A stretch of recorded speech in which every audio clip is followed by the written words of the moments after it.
Hey there, this is the first one of our little videos in a series that we've got to do about just physics stuff, right? We'll be using some videos like this kind of along the lines to help introduce some of the topics that we're talking about throughout the semester, and just to give you a little bit of background information. They're not really meant to be in a lot of detail, although sometimes I will record specific videos that do homework problems or cover something a little bit more in depth. This one's just an overview of some of the key ideas. So here's what we got coming up in chapter 1. There's really going to be 3 videos from this little chapter 1 stuff. And these are all review topics, but just in case. So this first one, we'll talk about measurement. I'm not going to do too much about like metric system, but what is measurement? Why is it important in physics? And then more importantly, we'll talk about dimensional analysis, just to kind of get you back on track with using that as a skill. Second video will be about sig figs, precision and accuracy, and how that relates to measurement and how that relates to how we report numbers. And then the last one will be a real quick one about just graphing and graphing relationships and some of our general conventions, expectations that we have here in physics. So for this first one, like I said, this one is really more about measurement and just that reminder that one of the things that makes physics kind of different than some of the other sciences is that it's a very quantitative science, right? We're really not just trying to record our general observations, but we're trying to come up with mathematical and graphic representations of the relationships between different types of interactions. Specifically, we talk about physics is about matter and energy, but for me, it's more about forces and interactions, not just that there's a thing, but what happens when these things come into play with one another and how do they interact with one another. So again, one of the big ideas in physics is we're always trying to look for these relationships. Variable number 1 comes in, what happens on the outside?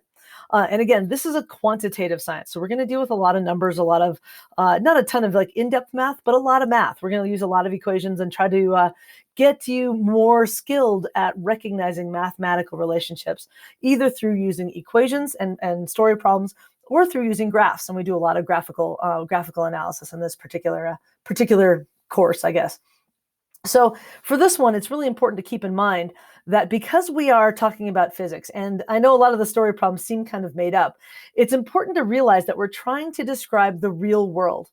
And when we're talking about the real world, we really are talking about a couple of different kinds of numbers. We're either talking about counted numbers, or we're talking about measured numbers, or we're talking about calculated numbers. Those are pretty much it. Counted numbers are pretty obvious. I can look and see there's 1, 2, 3, 4 cars out in the driveway or whatever. But really what we're talking about most of the time is calculated and measured values. And those things always have to have units. So this is one of the things I'm really picky about in physics, is to really start to pay attention to the units that we are using, because the units can tell us a lot about what sort of math we should be doing, and vice versa, kind of how different variables are playing into one another. So base units are the stuff that we can directly measure, like what's the length of something? I need a stick and I just want to go measure it on there. Or what's the mass of an object? So those are base units. And you guys know a lot of those: distance, temperature, mass, time, pretty obvious. The other category of them is what we call derived units or calculated units. And those are things where you have to actually put 2 base units in or 3 base units in and do some math with them. So like speed, which is distance divided by time, or density, mass divided by volume, or area, which is length times width, right? You can't directly measure something's area, but you can calculate it. So again, with these sorts of things, just kind of keep in mind that the role of units is actually quite important here, because we are trying to describe the real world. And if we're talking about the real world, we need to know what units we're talking about. Is it an inch? Is it a foot? Is it a mile, right? We need to know these things. So mathematically, one of the things that we do a lot is this process of dimensional analysis. The Wunderfractions, yeah. There is a ways that we calculate these sorts of problems so we can convert from one unit to another. If you've had me before, you get what my stupid accent is. I'm sorry, but keeping in mind what the units are is really the critical part. And dimensional analysis is one way that we address that. But even just doing regular story problems, if you talk about something speed, it's miles per hour. Well, that unit tells you something: miles per hour. That means it's distance divided by time. So the units tell us a lot about how different variables are related to one another. So I'm going to do an example, just a review of how to do dimensional analysis, which is one way that we can convert from one unit to another unit, and just sort of review that particular process. Again, we're going to use the trick of crossing down, making sure that our units are top and bottom to cancel out, and then converting up using conversion factors to get to a new measurement. So a conversion factor is something like saying 12 inches equals 1 foot, or 2.54 centimeters equals 1 inch. But there are also some unusual conversions that come from derived units. So things like we say 55 miles per hour, we can actually use that as a conversion. 55 miles equals 1 hour.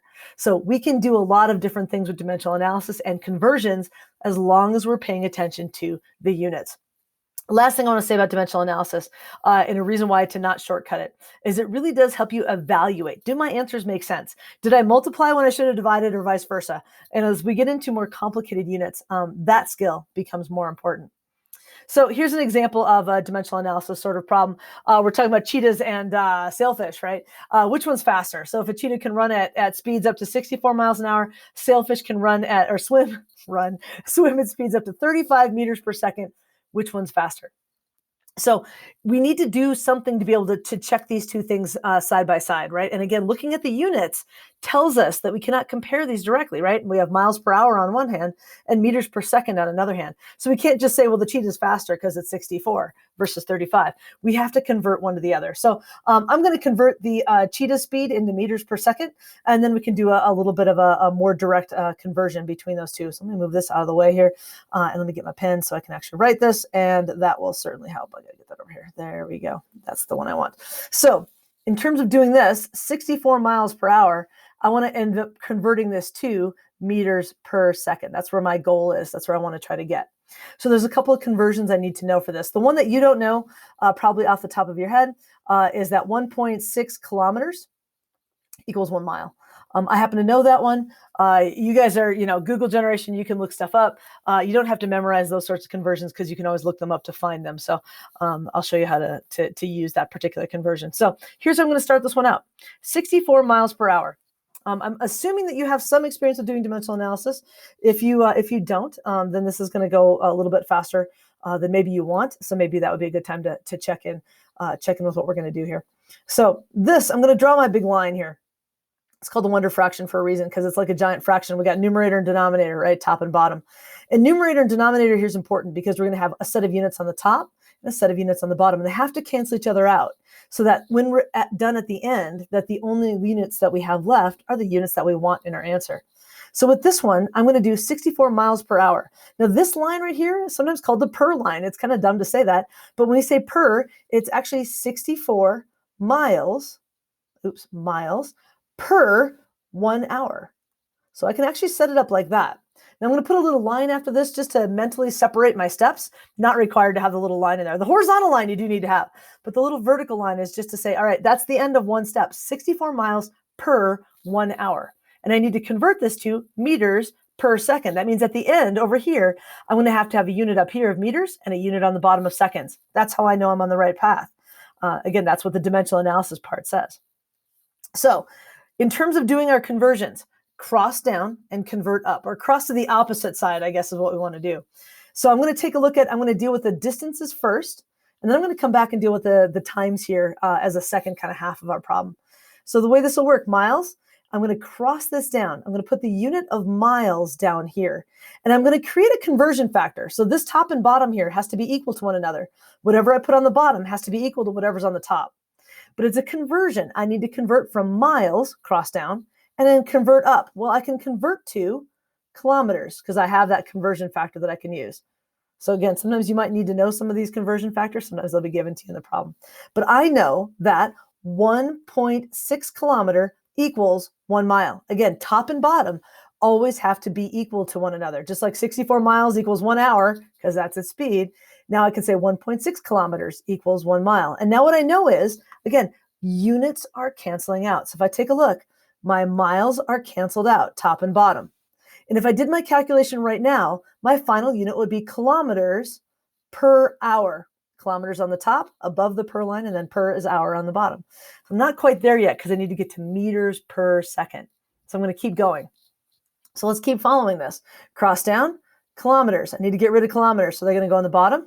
And I can convert from kilometers to meters because this is one of our simple metric conversions. 1 kilometer equals 1,000 meters. And you might need to go look up, kind of review what your metric conversions are, but that's one of our typical metric conversions. So there's our second conversion factor.